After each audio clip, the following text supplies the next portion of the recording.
챕터 4 리눅스 기본 명령어와 네트워크 명령어 진행해 보도록 하겠습니다. 학습 목표 리눅스의 기본 명령어와 네트워크 정보를 확인하는 방법을 이해할 거고요. 리눅스의 네트워크 관련 개념을 이해하고 중요한 명령어들을 익힐 겁니다.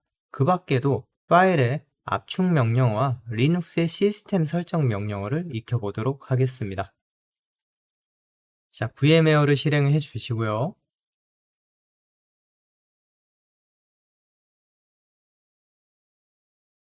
리눅스의 기본 명령어를 익히기 전에 VMware의 스냅샷 기능과 클론 기능을 한번 익혀보도록 하겠습니다. 자, 각 서버에서 마우스 오른쪽 눌러서 매니지 클론 클릭을 해주고요. 클론 마법사가 실행이 됩니다. 다음 실행을 눌러주시고 벌추얼 머신을 전부 다 클론을 해줄 거고요. 자, 풀 단순히 링크가 아니고 전체를 아예 파일을 카피할 예정입니다. 다음을 눌러주고 자, 클론 오브 서버를 복사를 해준 다음에요. 이 주소창에다가 바로 C 드라이브 백슬러시 리눅스 백슬러시 컨트롤 V 우리는 리눅스 폴더에다가 클론 폴더를 하나 만들어서 복제를 해줄 예정입니다. 탐색기를 하나 열어보면 지금 이렇게 3개의 우리가 생성했던 폴더가 있죠. 이 상태에서 마침을 눌러보게 되면 폴더가 하나 통째로 복사가 되는 것을 확인할 수가 있습니다. 네, 완료가 됐고요. 나머지 서버 B, 클라이언트 2개 다 같은 방법으로 클론을 만들어 주시기 바랍니다. 마우스 오른쪽, 매니저, 클론, 다음, 풀 클론, 서버 B를 복사해주고 B 드라이브 백슬러시 리눅스 컨트롤 V 마침 자, 하나 더 생겼죠? 마지막 클라이언트 역시 마찬가지 클론 풀 클론을 해주고 복사해 놓고 C 땡땡 백슬러시 리눅스 백슬러시 컨트롤 V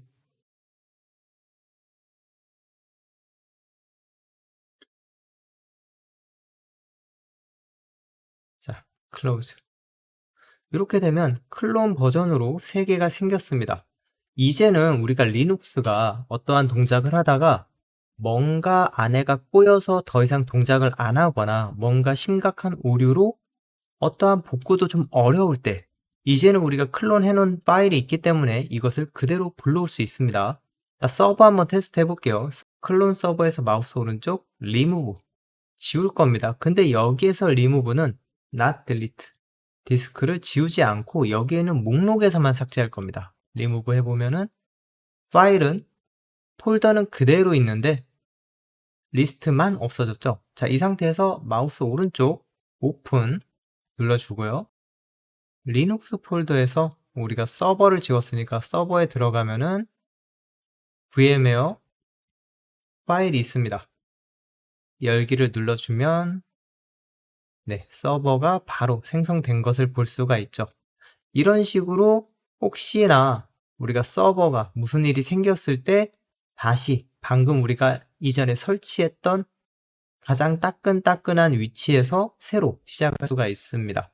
자, 요거는 뭐 나름 순서를 이렇게 맞춰 놓고 자, 이제 서버를 실행해 보도록 하겠습니다. 파워 온.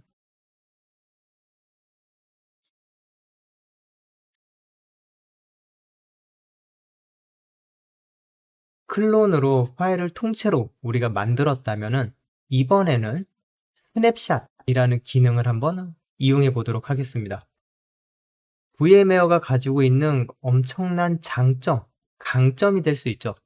자, 터미널을 열고 한글로 첫 번째 스냅샷 위치 이런 명령어는 없죠. 이 상태에서 위에 보면 시계 표시가 있습니다. 시계 플러스가 있고 뭐 뒤로 화살표, 렌치 이게 설정인 부분이 되겠죠. 자, 플러스를 해놓으면은 스냅샷 1번. 물론 네임은 내 마음대로 변경할 수 있고 디스크립션으로 우리가 설명을 추가할 수 있습니다. 일단은 테이크로 만들어 주고요. 자, 그러면은 뭐 별 반응이 없어요.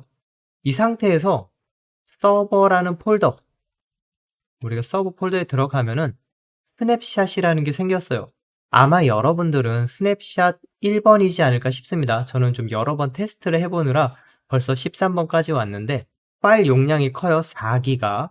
원래 기본은 한 6.7기가가 되는데 스냅샷을 위해서 필요한 것만 고르다 보니까 4기가 정도 생겼나 봅니다. 이 상태에서 다시 오른쪽에 VMware에 들어가서 자, 매니지로 들어가게 되면 스냅샷 1번에 대한 위치가 생성이 됐습니다.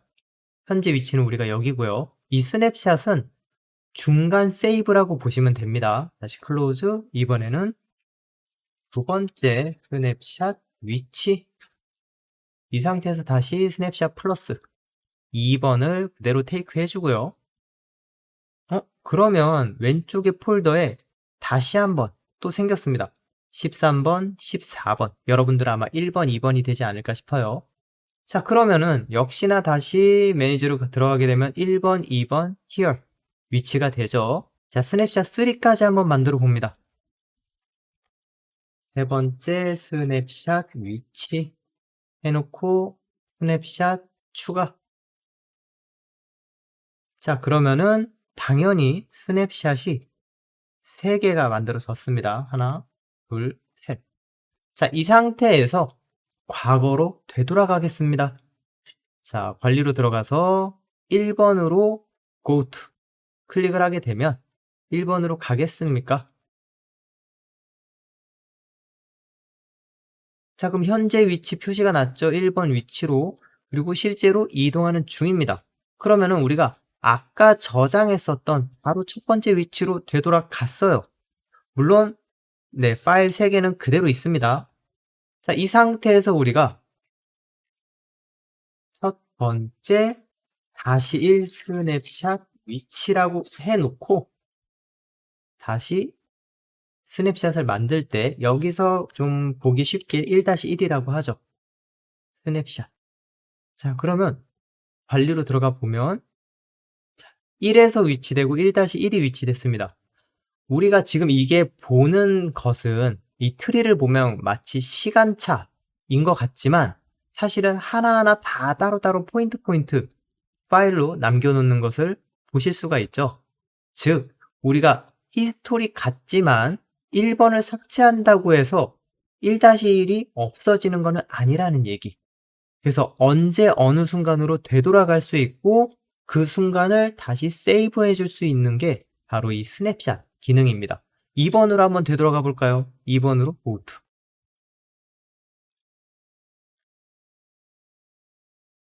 네, 그러면은 2번으로 바로 here이 와지고요. 두 번째 스냅샷 위치까지 되돌아왔습니다. VMware를 사용하는 가장 큰 이유는 여러 가지 테스트 환경을 위해서 사용하는 부분이 굉장히 큽니다. 그렇기 때문에 어떤 순간순간마다 저장을 할 수 있고 다시 되돌아갈 수 있고 이러한 히스토리 관리를 할 수 있는 게 굉장히 큰 장점이 됩니다. 자, 이 상태에서 관리로 가서 현재 지금 스냅샷 2로 가 있죠. 스냅샷 1을 삭제해 보도록 하겠습니다. 딜리트, yes. 그 왼쪽에 있는 파일 하나, 둘, 셋, 넷. 네, 5개 중에서 하나가 사라졌어요. 왼쪽으로 조금 더. 네. 자, 그래도 현재 상태는 전혀 문제가 없습니다.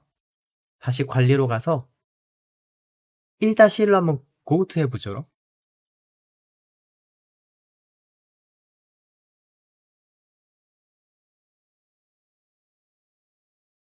전혀 문제없이 1-1로 이동하는 것을 확인할 수 있습니다. 자, 이 상태에서 이제 모두 다 지워보겠습니다.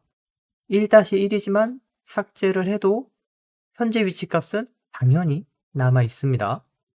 네, 3도 지워주고요. 2도 지워줍니다. 자, 왼쪽에 파일이 하나하나 없어지는 걸 우리가 확인했습니다.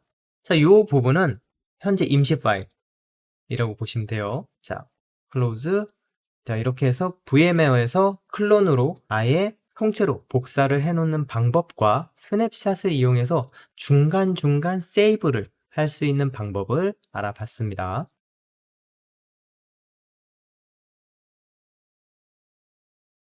자, 다시 한번 화면을 깔끔하게 나눠주고요. EXIT 터미널을 종료했다가 다시 한번 터미널을 깔끔하게 열어줍니다. 자, 이제부터 리눅스 기본 명령어에 대해서 한번 진행을 해볼 건데요. 기본 명령어 ls. ls는 우리가 많이 썼죠. ls는 리스트의 약자입니다. 그래서 dir, 디렉토리, 윈도우의 dir 명령어와 동일한 기능을 합니다.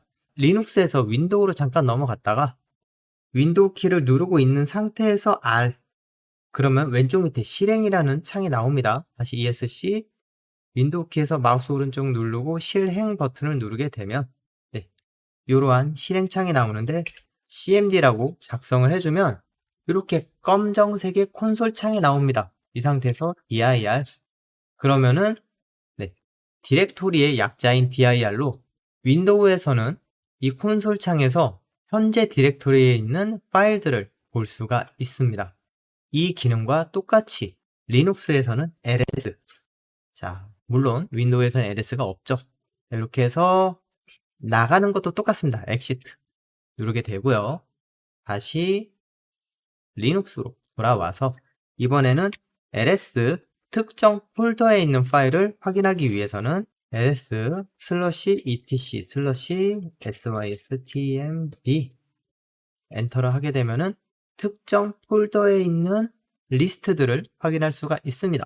자, 현재 위치에 있는 ls에서 -a 같은 경우에는 현재 상태의 폴더에서 안 보이는 파일까지 보여주게 되는 all의 약자가 되겠죠, a. 그러면은 앞부분에 점이라고 되어 있었던 게 숨긴 파일인데 이 숨긴 파일들이 여지없이 보여지게 되는 부분이겠죠.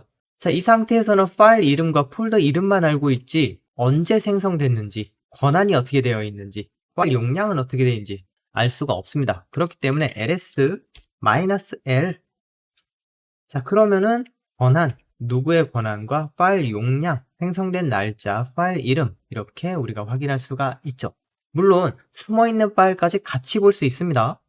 ls-l과 -a를 쓰게 되면은 숨어있는 파일의 정보까지도 이렇게 확인을 할 수가 있습니다. 자, 특정한 파일만 찾고 싶다.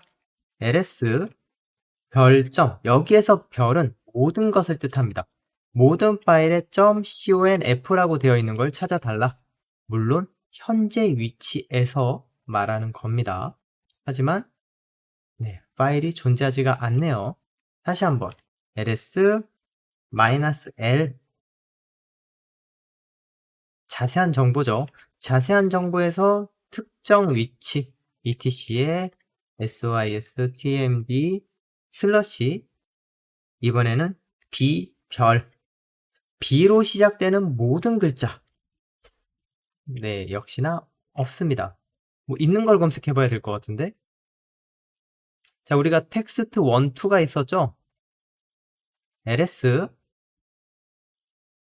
t별 엔터, 그러면 텍스트 1과 텍스트 2가 나오고요. 다시 ls 별점 txt, 그래도 이렇게 나옵니다.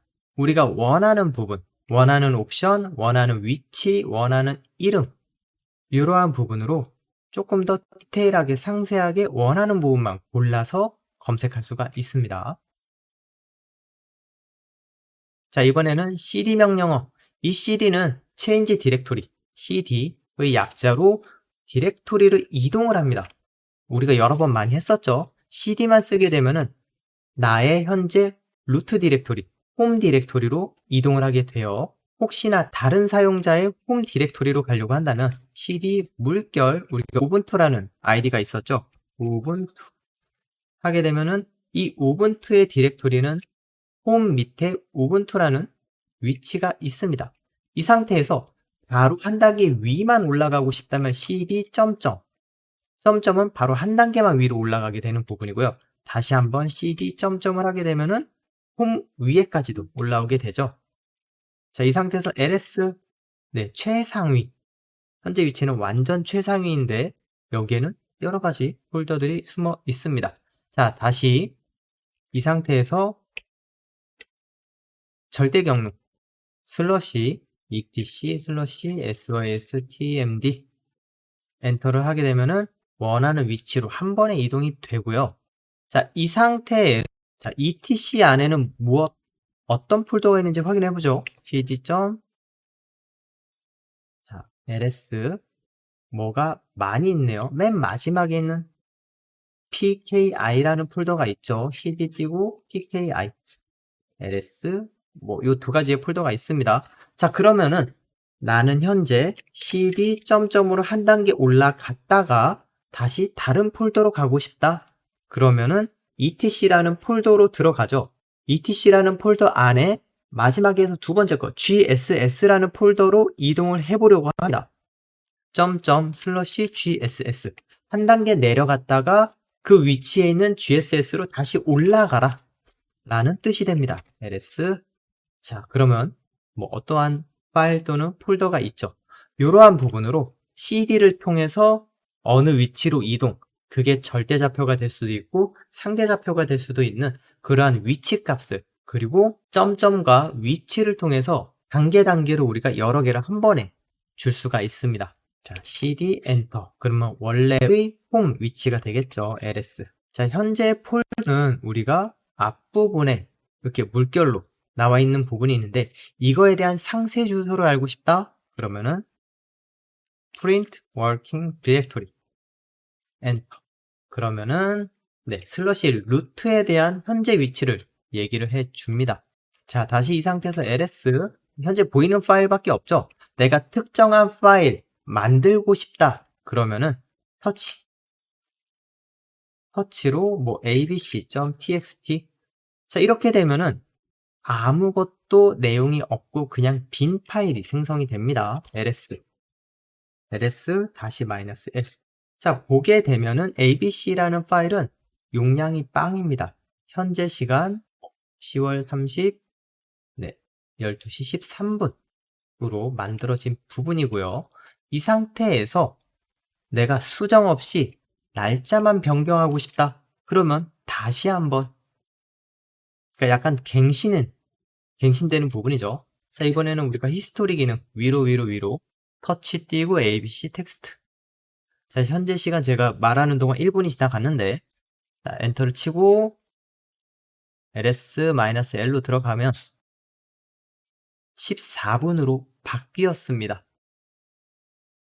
자, 이번에는 똑같이 텍스트 1에 대해서 날짜만 바꿔보도록 하겠습니다. 터치 텍스트 1점 텍스트. 기존에 있는 파일이지만 터치 잠깐 건드려 주면은 날짜만 바뀐다는 거예요. ls-l. 그러면은 바로 현재 날짜로 수정된 것을 볼 수가 있습니다. 없던 파일은 생성하고 있던 파일은 날짜만 최종 시간으로 바꿔주는 그러한 역할이 되죠. 잠깐 터치하는 그러한 부분이라고 보시면 됩니다. 자, mkdir make 디렉토리로 말 그대로 폴더를 생성하게 되는 부분이죠. mkdir abc 다시 ls. 그러면은 abc라는 색깔이 다른 부분에 폴더가 생성된 것을 볼 수가 있습니다. cd abc ls 아무것도 없죠. 터치 aabbcc.txt. 자, 그러면은 아무것도 없는 거에서 파일 하나를 생성을 했습니다. ls-l 파일이 하나 생성된 것을 확인할 수 있고요. cd 띄고 점점 다시 원래 루트 디렉토리로 돌아왔습니다. 이번에는 단 현재 단계에서 한 단계의 디렉토리를 만드는 게 아니고 내 밑에 또 밑에 연달아 두 단계를 만드는 걸 한번 해보려고 하는데요. mkdir에 aaa 슬러시 bbb.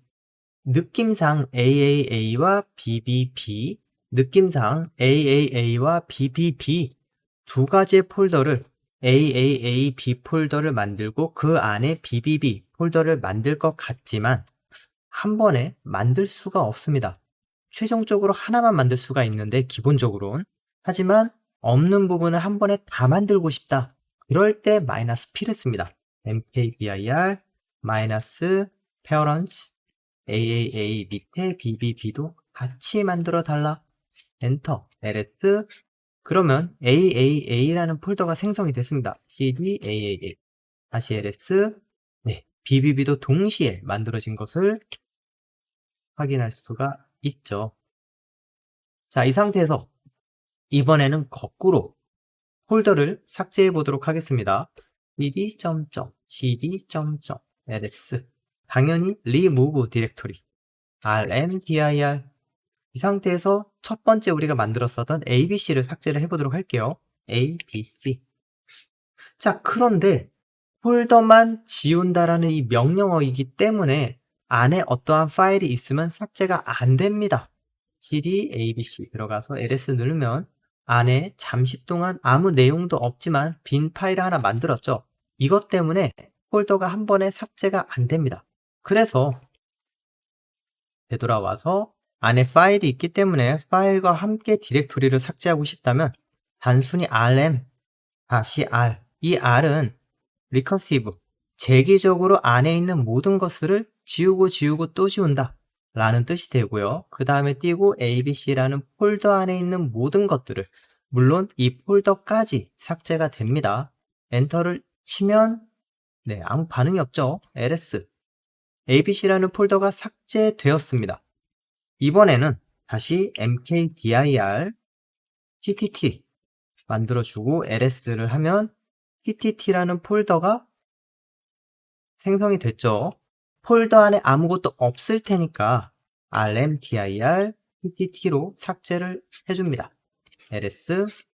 네, 전부 다 삭제된 것을 확인할 수가 있죠. rmdir은 순전히 아무것도 없는 폴더만, rm-r 그리고 폴더 위치를 뜻하면은 안에 있는 파일과 폴더까지 전부 다 삭제되는 것을 확인할 수가 있습니다. 이번에는 복사 명령어 copy. 윈도우에서 카피하고 붙여넣기를 하게 되면 뒤에 복사문이라는 이름이 생성이 되죠. 자, 그것과 마찬가지로 cp copy 복사하겠다 무엇을 abc.txt를 무엇으로 cba.txt로 엔터 ls. 그러면은 abc.txt와 cba.txt가 똑같은 게 두 개가 생성이 됐습니다. ls-l로 자세하게 확인을 하면은 네, 물론 아무것도 없는 내용이기 때문에, 그리고 복사가 됐다 하더라도 시간까지 복사되는 건 아니에요. 이거는 생성된 날짜이기 때문에 현재 최신에 생성된 날짜로 적용이 됩니다. 자, 디렉토리를 이번에는 복사를 해보도록 할게요. 우리가 폴더 만든 것 중에서 AAA라는 폴더를 만든 게 있죠. cp-r AAA라는 폴더를 BBB라는 폴더로 복사를 해보도록 하겠습니다. 엔터. 자, 현재 ls. 그럼 AAA 폴더와 BBB 폴더가 생성이 됐어요. cd AAA ls. 안에 BBB가 존재하죠. 한 칸 내려가서 cd BBB ls. 이 안에도 BBB가 존재합니다. cd BBB ls. 물론 아무것도 없고요. cd 엔터. 다시 루트 폴더로 올라왔고요. 자, 이렇게 파일을 복사하고 폴더도 복사했습니다. 자, 이제 하나씩 정리해 나가야 되겠죠. 이번에는 아까 했었던 거를 조금 더 심플한 거 rm. 자, rm으로 remove 파일을 지울 겁니다. abc.text. 자, ls를 한번 확인을 해주고요. abc가 삭제가 됐습니다. rm-i. -i 같은 경우에는 한번 확인을 위한 메시지를 물어봅니다. 안 지운 게 cba가 있죠. 텍스트. 정말로 제거할 겁니까? Y를 누르면은 제거가 됩니다. ls. 그러면은 cba도 삭제가 됐습니다. 자, 테스트를 위해서 또 하나 만들어 볼까요? 터치, 이번에는 asdf.text. 파일을 삭제하다 보면은 권한 때문에 삭제를 못하는 경우가 있고 또는 중요한 파일 같은 경우에는 물어볼 때가 있습니다. 그렇기 때문에 내가 그러한 일일이 물어보면 대답하기가 귀찮을 경우 어차피 알고 있으니까 한 방에 지워졌으면 좋겠다. 그럴 때 쓰는 게 "-f라는 옵션.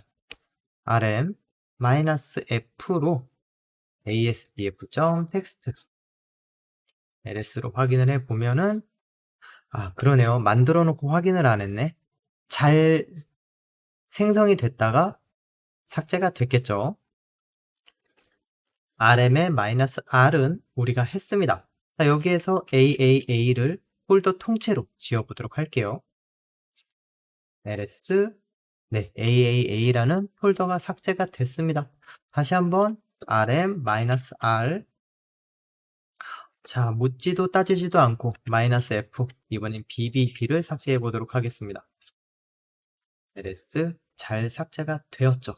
자, 이러한 식으로 파일을 복사하고 만들고 지우고 여러 가지를 했습니다.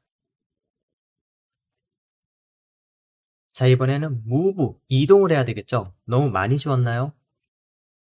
터치 abc.text를 다시 만들어 주고요. ls abc.text가 잘 만들어졌습니다. mv move abc.text를 어디에 위치합니까? etc 슬러시 systmd 슬러시로 이동. 자, 그러면은 이동이 잘 됐어요. 자, 우리가 신나게 너무 다 삭제한 것 같아요.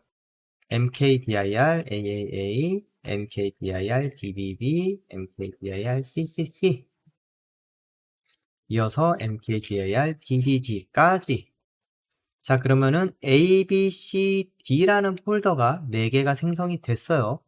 abc, AAA와 BBBCCC라는 폴더를 DDD로 한 번에 옮겨 보도록 하겠습니다. MV, move, AAA와 BBB와 CCC를 DDD로 옮겨 달라라는 뜻이 돼요. 엔터. ls, 네, A와 B와 C가 없어졌어요. CD, DDD. ls로 이동을 하게 되면은 이 안에 전부 다 들어간 것을 확인할 수가 있습니다. 자, 다시 cd 점점으로 내려가서 ls, 좀 전에 abc.text를 멀리 보내버렸죠. ls 슬러시 etc 슬러시 systemd 들어가게 되면 이 안에 abc.text가 존재합니다. 다시 데리고 오죠. mv 슬러시 etc 슬러시 sysdmd에서 abc.text를 어디로? 현재 위치. 자, 현재 위치로 이동할 건데 현재 위치 여러분 기억나시나요? 슬러시 루트입니다. 엔터를 하고 ls로 확인을 하면 abc.text로 오게 됩니다. TWD를 쓰면 현재 위치를 알 수 있어요. 기억나시죠? 자, 그러면은 아까 move로 보냈던 거, 시스템드에 보냈던 거를 다시 데리고 왔어요. 이번에는 move 명령어로 파일 이름을 바꿔보려고 합니다. abc.text를 현재 폴더에 있는 abc.text를 www.text로 변경, 엔터, ls를 쓰게 되면 abc가 사라지고 www.text가 있는 것을 확인할 수가 있습니다. 이렇게 move라는 거는 한 개를 이동할 수 있고 여러 개를 한 번에 이동할 수도 있고 그것이 파일이 됐건 폴더가 됐건 이동을 할 수 있으면서 동시에 파일명도 변경할 수 있습니다. 당연히 폴더명도 변경이 되지 않을까요? move, 우리가 DDD라는 폴더명이 있었죠. 얘는 PTT로 바꿔보도록 하겠습니다. 자, 엔터 치면 ls로 확인하면 네, DDD라는 게 TTT로 변경이 된 것을 확인할 수 있습니다. 이렇게 파일 또는 폴더까지 이동, 변경 둘 다 가능합니다. 자, 이번에는 pet 명령어 concatenate의 약자로 안에 있는 내용을 화면에 보여주는 역할을 합니다. cat 띄고 텍스트가 만들어져 있는 거는 우리가 text1.txt가 있어요. 일단 요거 하나만 작성을 하게 되면 안에 있는 내용을 확인할 수가 있습니다. 자, 다시 이번에는 2개, 3개, 4개 연달아 확인하고 싶다면 cat text1.txt와 text2.txt를 엔터를 쓰게 되면 실행 결과로 앞에 3줄, 정확히는 엔터까지 5줄이 되는데 text1.txt에 해당하는 5줄이 먼저 표시가 됐고요. 그 다음 text2.txt 파일인 무엇이든지 작성이 가능합니다. 이 두 가지가 연속적으로 화면에 보여졌습니다. 자, 내용이 굉장히 많은 것도 당연히 확인이 가능하겠죠. cat 슬러시 etc 슬러시 syst 탭 슬러시 sys 탭.config 엔터를 쓰게 되면 앞에 세미콜론을 잘못 작성했었네요. 자, 엔터를 쓰게 되면 나름 많은 내용들을 한꺼번에 확인할 수 있습니다. X 윈도우 상태에서 휠 마우스를 통해서 위로 아래로 내릴 수가 있지만 텍스트 모드에서는 휠 마우스 자체를 사용할 수가 없죠. 그렇기 때문에 위로 올라가는 것 자체가 불가능합니다. 그렇기 때문에 특정 텍스트를 미리 보기 확인 용도로도 사용할 수가 있는 부분이 바로 헤드 또는 꼬리 부분만 확인할 수 있는 게 테일이라는 명령이 있습니다. 기본 설정 값은 10줄을 보여주게 되는 거고요.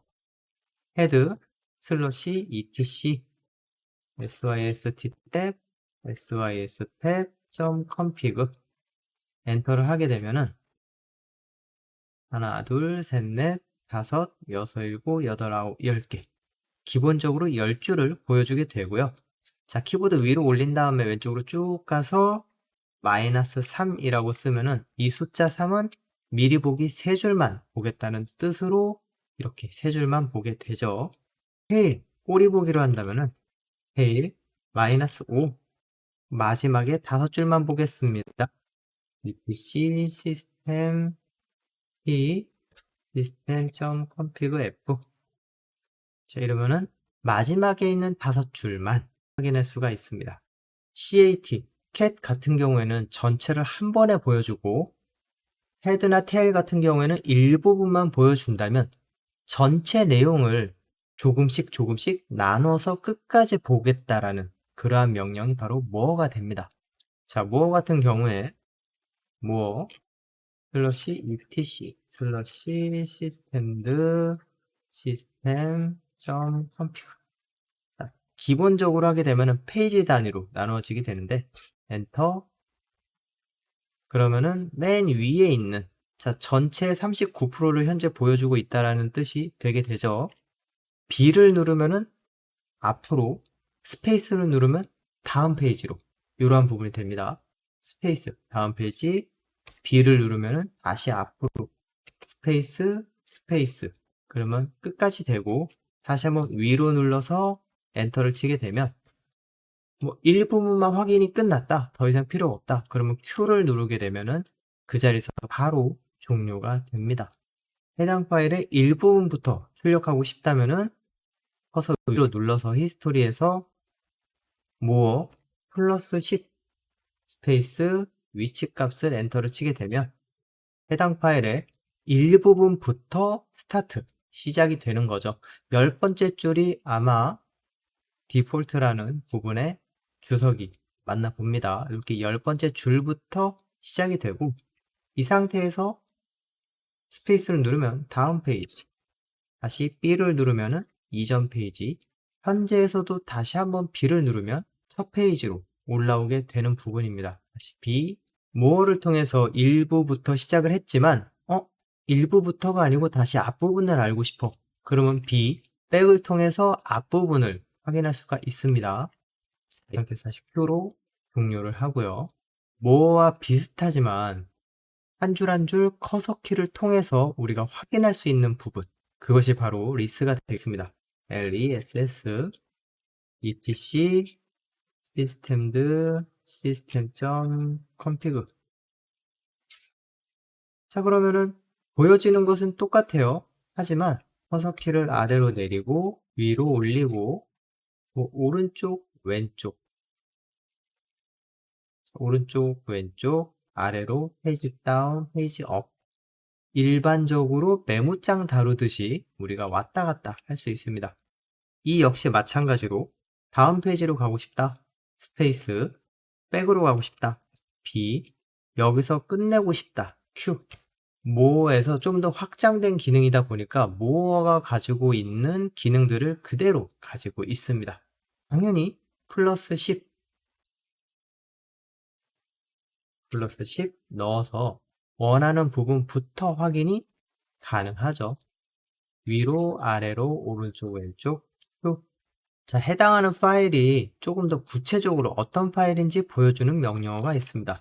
이름 그대로 파일, 파일 슬러시 etc 시스템 다시 시스템 .config 엔터를 쓰게 되면은 이 파일은 ASCII 코드로 만들어진 텍스트 파일이다.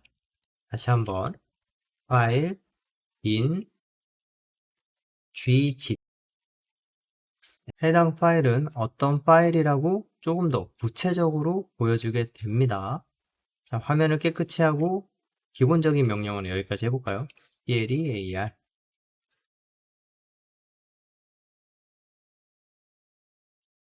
섹션 2 네트워크 명령어 네트워크라고 한다면 기계 장치들이 각각 서로 연결되어 있는 망을 형성한 것을 네트워크라고 합니다. 네트워크를 공부하다 보면 IP 주소, 서브넷 마스크, 게이트웨이, DNS 이러한 말들을 굉장히 많이 씁니다. IP 주소는 여러분들 충분히 알고 계시죠? 각각의 기계 장치에는 고유의 번호가 있습니다. 그 번호를 우리는 IP 주소라고 하고요.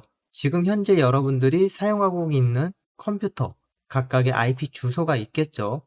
근데 이 IP 주소도 뭔가 누군가가 관리를 해야 되겠죠. 관리를 한다라는 거는 하나의 그룹으로 형성이 되어 있다라는 말인데 외부, 즉 현재 건물 밖에서 인터넷 회선이 하나가 들어와서 그 하나로 건물 전체를 사용하게 되는데 이렇게 될 때 어딘가에 거쳐서 들어오는 우리가 흔히 말하는 공유기 같은 거 공유기 하나를 거쳐서 안에 있는 여러 대를 연결을 시켜주죠. 그러한 공유기가 가지고 있는 고유 번호를 우리는 게이트웨이라고 합니다. 게이트웨이를 통해서 안에 들어오는 많은 컴퓨터들을 연결을 시켜주고 그 연결된 IP 주소들 중에서 고정되지 않은 각각의 번호가 달라지는 부분 밑에서 보시는 그림처럼 192.168. 뭐뭐뭐.뭐 보통은 이렇게 되고 맨 끝자리가 숫자가 많이 바뀌는 부분입니다. 그래서 고정된 부분 같은 경우에 서브넷 마스크라 그래서 255, 255, 255 요 앞부분의 3개는 고정이 되고 뒷부분을 변경해서 사용하겠다. 이러한 부분에 서브넷 마스크라는 부분도 있습니다. 자, 그럼 DNS란 무엇인가? 도메인 네임 시스템이라 그래서 현재 여러분 학교 주소를 가지고 있죠. 학교 주소를 본다면은 충남 논산시 대학로 121 주소를 가지고 있지만 주소뿐만 아니라 그냥 단순히 건양대학교라고 들어가게 되면은 그 위치를 한 번에 찾아갈 수 있을 거예요. 즉, 어떤 이름과 실제 주소 그 두 개의 값을 매칭시켜주는 부분을 DNS라고 합니다. 그래서 우리가 네이버, 구글, 다음 여러 가지의 사이트들을 IP 주소로 쓰지 않고 도메인 네임, 홈페이지 주소만 가지고도 들어갈 수 있는 이유가 바로 이러한 DNS 서버가 다른 곳에 존재하기 때문입니다. 자, 그러면 현재 여러분들이 사용하고 있는 컴퓨터에 대한 IP 정보를 한번 확인해 보도록 하겠습니다. 윈도우 키를 누른 상태에서 R을 한번 눌러보면은 전에 한번 했었죠. 자, CMD 엔터. 그러면은 커맨드 프롬프트가 실행이 됩니다. IP CONFIG 엔터를 쓰게 되면 쭉 올려보면 가상머신 같은 경우에 뭐 저는 19168.111.1 여러분들이랑은 주소가 좀 다를 거예요. 각각의 학생들마다도 주소가 다를 수 있습니다. 자, 저 같은 경우에는 무선 와이파이를 사용하고 있고요. 여러분들 아마 다 유선으로 연결이 되어 있을 거라 봅니다. 자, IP 컨피그를 좀 더 자세하게 볼 수 있는 부분. ipconfig/ALL. 그러면 블루투스까지 보여주게 되는 부분이죠. 굉장히 좀 더 많은 정보가 들어와 있습니다.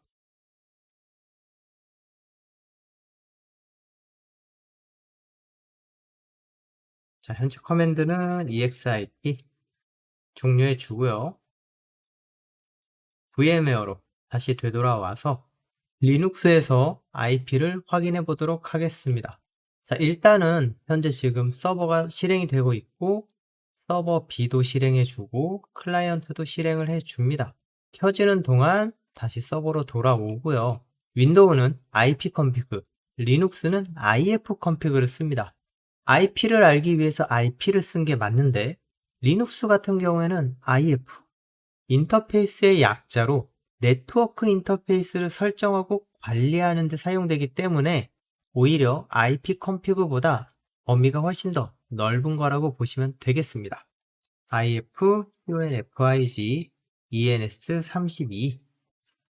자, 그러면 IP 주소 128번으로 우리가 확인할 수 있죠. 자, 서버도 부팅이 다 됐네요. 로그인부터 해주고요. 우분투, IF, CONFIG, ENS32. 자, IP 번호가 129번입니다. 그쵸? 192.168.111.129. 그러면 클라이언트는 자, 왼쪽 밑에 시작 버튼을 클릭해서 콘솔. 클라이언트는 조금 달라요. 물론 안 되는 건 아닌데 IF, CONFIG, ENS32. 지금은 안 됩니다. 자, 보면은 넷툴스가 설치가 되어 있지 않기 때문에 실행이 안 돼요. 이때도 무조건 안 되느냐? IPADDR 작성을 하면은 IP 주소가 나옵니다. 자, 이 IP 주소는 130번이네요. 그러면은 저는 서버는 128, 129, 130 이렇게 순서대로 되어 있는 것을 확인했습니다. 게이트웨이라고 했습니다. 이 게이트웨이는 기계 장치가 연결되어 있는 것을 그룹으로 사용을 할 때 그룹을 들어올 수 있는 하나의 입구, 문과 같은 역할을 한다 그랬죠. 자, 그러면 여기에서는 현재 이 VMware라는 큰 틀 안에 가상머신, 서버 B, 클라이언트 세 개를 VMware가 관리를 하고 있는 겁니다. 그렇다면은 이 관리하고 있는 VMware라는 공유기, 요거에 대한 IP 주소를 확인하면은 IP 라우트 엔터를 치게 되면은 192.168.111.2번 VMware는 111.2번으로 VMware를 통해서 이제 밑에 있는 부분이 쫙 퍼지게 되는 부분이 되겠죠. DNS 서버도 한번 확인해 볼까요? 시스템드 마이너스 리솔브 마이너스 스테이터스 ENS32. 자, 그러면 ENS 정보를 확인할 수가 있습니다. 자, 보시는 것처럼 진짜 컴퓨터, 현재 여러분들이 사용하고 있는 하나의 컴퓨터는 바깥 외부에서 인터넷이 들어오죠. 들어온 상태에서 네트워크 카드, 랜선을 통해서 들어오게 되고 실제 주소 192.168.111.1 물론 이 부분은 가상으로 할당이 됩니다. 이 상태에서 VMware라는 프로그램이 다시 한번 게이트웨이 111.2를 통해서 밑에 여러 개의 IP를 만들어 주게 되는 거죠.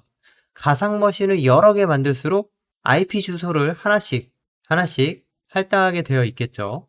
자, 이런 식으로 VMware는 실제 호스트 컴퓨터 안에서 가상 머신을 하나씩 추가 관리하게 됩니다. IP를 자동으로 할당해주는 역할을 바로 DHCP 서버가 담당하고 있습니다. 그래서 DHCP 서버는 자동 주소 배정기라고 보시면 됩니다. 서로 데이터를 주고받는 어떠한 규칙들을 프로토콜이라고 하는데 그 중에서 굉장히 많이 사용되고 있는 부분이 TCP/IP라는 프로토콜입니다.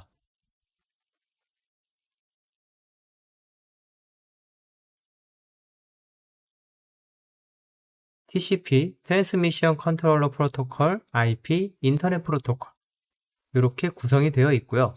호스트 이름과 도메인 이름. 호스트 이름은 각 컴퓨터에 지정된 이름, 컴퓨터의 이름들을 얘기하고요. 도메인 이름은 말 그대로 우리가 알고 있는 네이버닷컴, 구글닷컴 이러한 형식으로 표기가 되어 있죠. 그래서 도메인 네임을 통해서 호스트로 연결을 시키는 부분, 즉 앞부분에다가 여기 호스트 이름 푹북과 같이 도메인 네임은 한빛.co.kr 이렇다라면 쿡북.한빛.co.kr 이러한 부분으로 연결을 할 수가 있습니다. 당연히 이 도메인 내에서는 그 쿡북이라고 하는 이 부분은 유일한 이름이 되어야 되겠죠. IP 주소. 여러분들이 알고 있듯이 내가 가지고 있는 컴퓨터를 유일하게 구분할 수 있는 번호의 체계입니다. 땡땡땡점 땡땡땡점 땡땡땡점 땡땡땡 여기에 땡땡땡은 0부터 255까지의 숫자를 가질 수 있고요. 기본적으로 자기 자신, 본인을 의미하는 것은 127.0.0.1입니다. 이 부분은 나중에 특정 역할을 하는 서버를 설치해서 테스트할 때, 그럴 때 주로 자주 사용하는 IP 주소가 됩니다. 네트워크 주소 앞에 192.168.111 요 세 개, 요 부분이 동일하면 같은 네트워크에 속하게 됩니다. 그래서 서브넷 마스크가 C클래스 앞부분에 세 가지가 255, 255, 255로 우리가 설정되는 것을 확인할 수가 있었죠. 브로드캐스트 주소 내부 네트워크의 모든 컴퓨터가 수신하는 주소로 현재 주소 끝자리에다가 255만 바꿔주면은 이것이 바로 브로드캐스트 주소라고 합니다. 자, 이 브로드캐스트에 하는 역할은 특정 장치 하나만 연결될 게 아니고 연결되어 있는 네트워크 전체에 동일한 정보를 보내야 할 때 사용되는 부분입니다. 네트워크에서 새로운 정보를 한 번에 모든 장치에다가 전달할 때 또는 나와 연결된 전체 네트워크에서 어떠한 특정한 장치를 빠르게 탑색할 때 그때 이 브로드캐스트가 사용이 됩니다. 게이트웨이.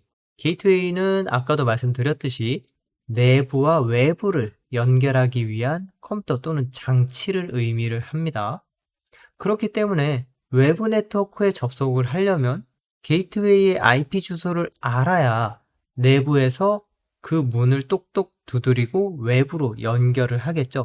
지금 여러분들 컴퓨터에서 인터넷에서 네이버를 접속하면은 화면에 나오는 부분은 바로 게이트웨이를 통해서 밖으로 나가서 네이버에 대한 정보를 다시 받아오는 그러한 정보가 있기 때문에 사용이 가능한 겁니다. 네, VMware는 보통적으로 2번이 게이트웨이를 역할을 하고 있고요. 넷마스크와 클래스. 자, 아까 잠깐 얘기했던 C클래스라 그래서 앞에 세 자리가 255로 통일되어 있는 것처럼 이 클래스는 하나의 규모를 뜻합니다.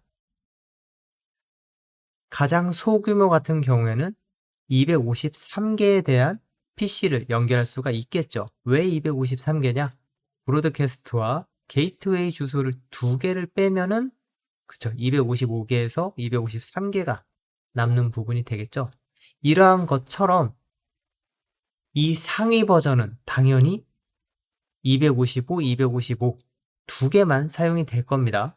당연히 C클래스 상위 버전은 B클래스 상위는 A가 됩니다.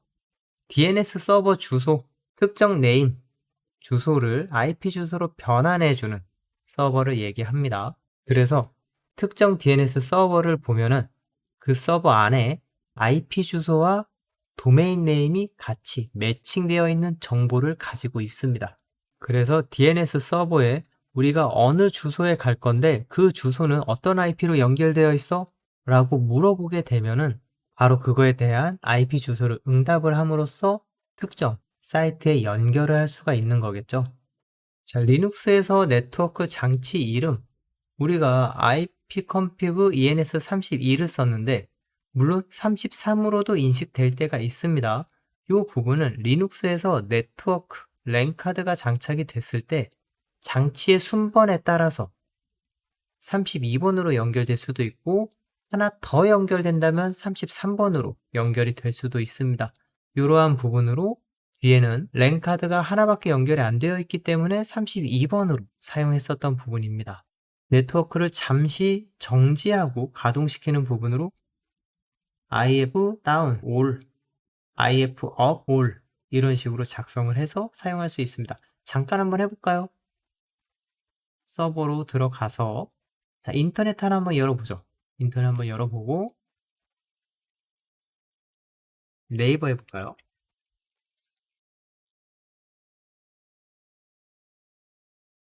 자, 조금 느리긴 하지만 이 상태에서 터미널로 들어가서 if down 마이너스 마이너스 ALL 자 그러면은 별 반응은 없지만 네트워크 장치가 꺼졌습니다. 네이버에 들어가서 아무거나 한번 클릭해 보면 네, 들어가지지가 않아요. 다시 X를 눌러서 네이버를 엔터를 주소를 엔터를 치면 메일로 들어가 보면 껐다가 다시 인터넷에 들어가 보도록 하겠습니다. 인터넷에 들어가서 네이버를 들어가게 되면 자, 계속 못 찾고 있죠? 다시 X로 꺼줬다가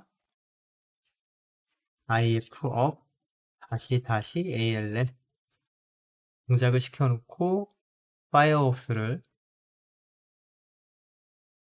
네이버 인터넷이 연결되는 모습을 볼 수가 있습니다.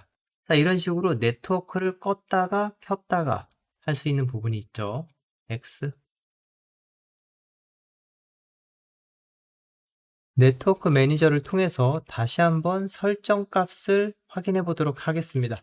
네트워크 매니저 nm 다시 커넥션 connection 다시 에디터 엔터 자 그러면 네트워크 연결 설정이 나옵니다. 여기에서 네, 좀 전에 연결을 해제했다가 다시 접속했더니 1분 전이라는 부분으로 나왔죠. 유선 연결 1을 클릭하고 밑에 있는 설정 부분 자, 네트워크 설정을 확인하면서 필요한 부분이 있다면 변경을 하겠죠. 그러한 변경 부분을 저장을 하게 될 거고 저장을 하고 나서는 반드시 네트워크를 재시작해 줘야 합니다. 일단은 취소를 하고요. 자, 이것도 취소를 해주고 저장을 했다라고 한다면 시스템 CTL 시스템 컨트롤 리스타트 네트워크 해서 엔터를 쓰게 되면 참 리눅스가 좀 친절하게 적용이 됐습니다. 뭐 이러한 설명을 해주면 참 좋은데 아무것도 없으면 잘 된 거예요. 자, 재시작을 해줬으니까 다시 한번 이 네트워킹 에디터로 들어가게 되면 1분 전으로 바뀐 것을 확인할 수 있죠. 다시 X를 눌러주고요. 자, if config는 우리가 벌써 했고요. ns lookup 네임 서버 룩업이라 그래서 ns look up 자, 네임 서버를 한번 테스트 해보도록 하겠습니다. 구글닷컴 해볼까요? ogl.com 구글닷컴이 가지고 있는 도메인 네임 서버에 대한 정보들이 나오는 것을 볼 수가 있습니다. 이 주소가 구글 주소인가 보네요. 자, 하나 더 해볼까요? 네이버닷컴 자, 네이버닷컴은 주소가 조금 더 나오네요. 네, IP 주소가 여러 개가 되어 있는 것을 확인할 수가 있습니다. 자, 이렇게 도메인 네임 서버를 테스트할 수 있어요. 종료하는 거는 exit, exit. 핑, 많이들 알고 계시죠? 핑은 네트워크 상에서 정상적으로 연결이 되어 있는지, 잘 동작하고 있는지를 확인하는 부분입니다. 자, 서버 B에다가 한번 똑똑똑 해볼까요? 192.168.111.129. 자, 여러분은 좀 더 다를 수가 있겠죠? 192.168.111.129.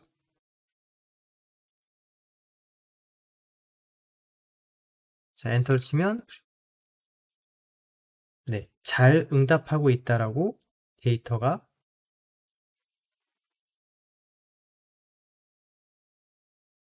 반응합니다.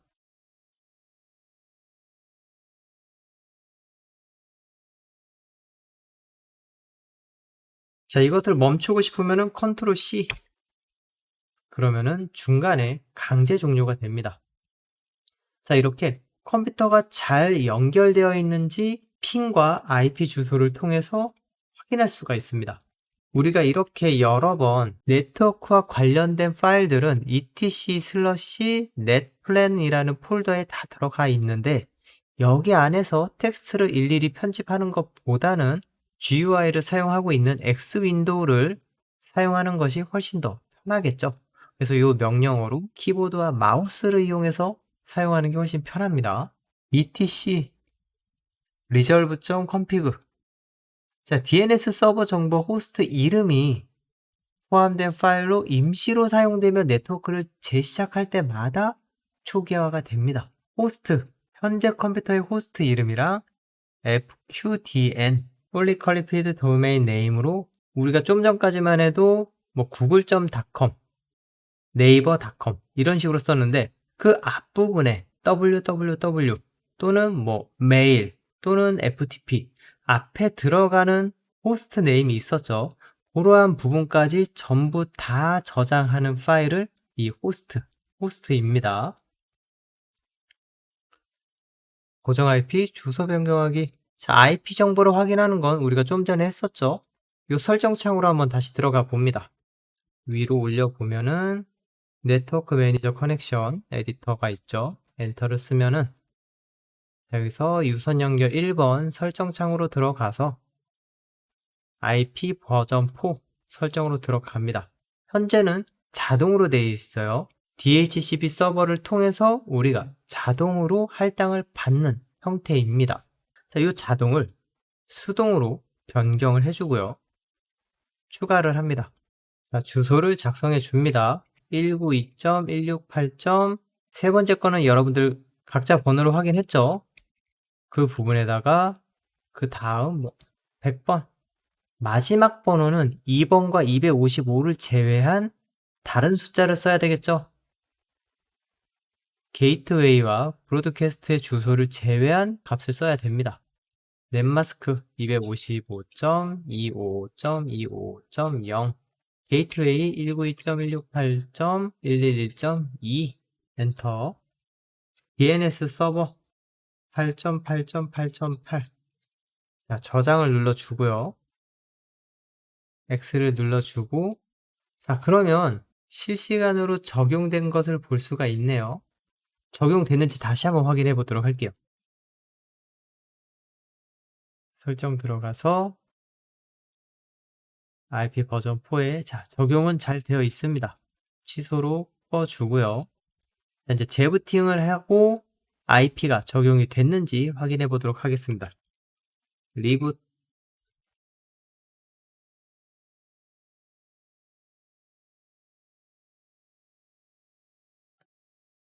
자, 터미널을 열고 if config ens32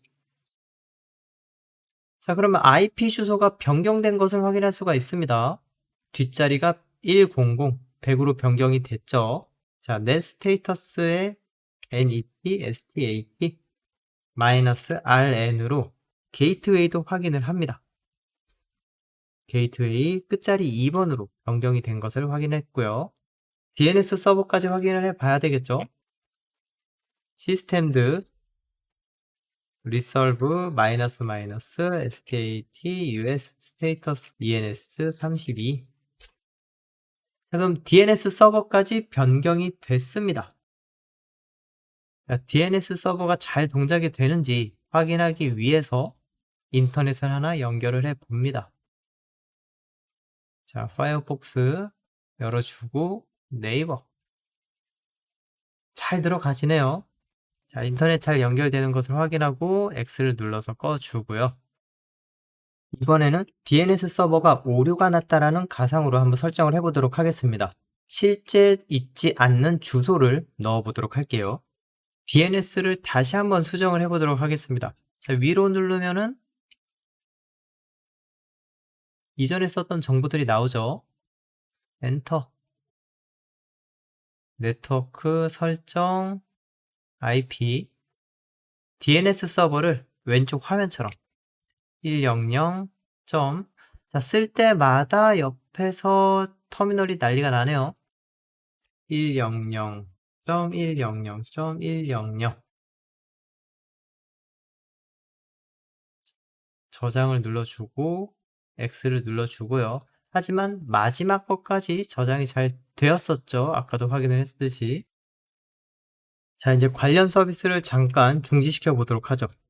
시스템 컨트롤 디세이블 시스템드 마이너스 리설브. 그러면 두 가지의 서비스가 잠시 중지가 됐고요. 다시 한번 시스템 컨트롤 스탑 시스템드 리설브. 오타가 났네요. 컨트롤에서 CTL. 자, 그러면 아무 반응 없는 거 보니까 이제는 잘 됐습니다. 네트워크 매니저를 한번 다시 열어볼게요. G 에디터로 한번 파일을 열어보도록 하겠습니다. gedit 슬러시 etc 슬러시 netab netab 엔터를 쓰게 되면 파일이 열렸죠. 여기에다가 맨 윗줄에다가 두 번째 줄 DNS는 default 디폴트 작성을 해서 저장 X를 눌러주고요. DNS가 설정된 파일을 삭제하고 네트워크 매니저를 재시작하도록 하겠습니다. rm etc retap.conf 엔터. 그럼 삭제가 됐고요. 서비스 네트워크 매니저 리스타트를 통해서 servce 네트워크 다시 매니저 리스타트. 역시 아무 반응 없으니까 잘 되고 있는 겁니다. 리스타트를 누르게 되면은 리졸브가 다시 한번 생성이 되고 그 안에 있는 내용들이 바뀌었을 겁니다. cat 텍스트 파일을 확인할 수 있는 부분이죠. 슬러시 etc 슬러시 resolve.conf. 분명히 삭제를 했지만 리스타트를 통해서 새롭게 갱신이 되었을 겁니다. 엔터. 그러면 네임 서버가 100, 100, 100, 100으로 갱신이 된 것을 확인할 수 있습니다. 이 상태에서 재부팅을 하고 리붓.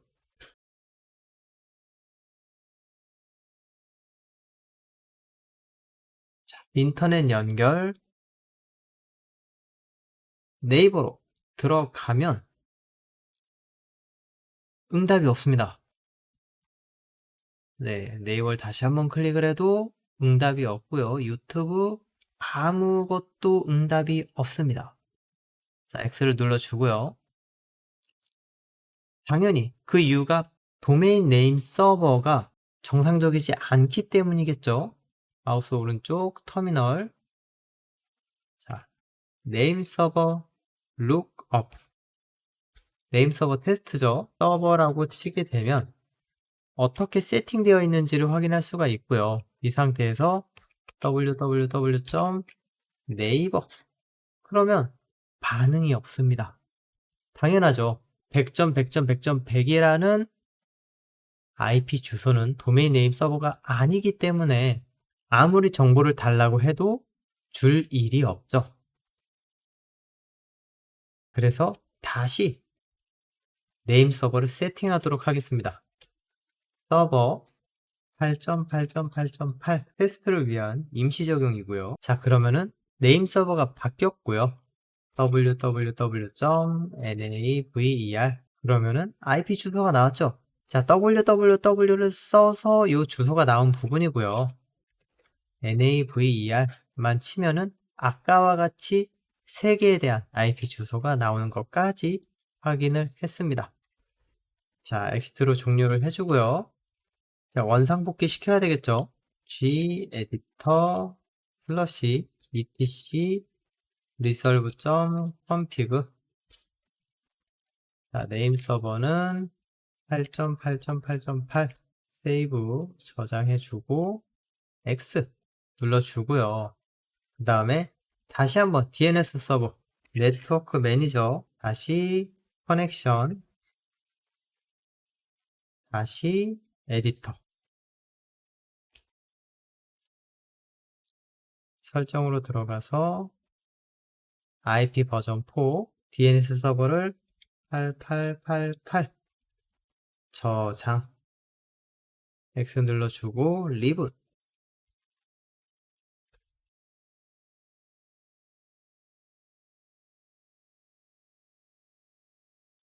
바로 인터넷을 확인을 해보도록 할게요. 네이버 정상적으로 잘 들어가는 것을 확인했습니다.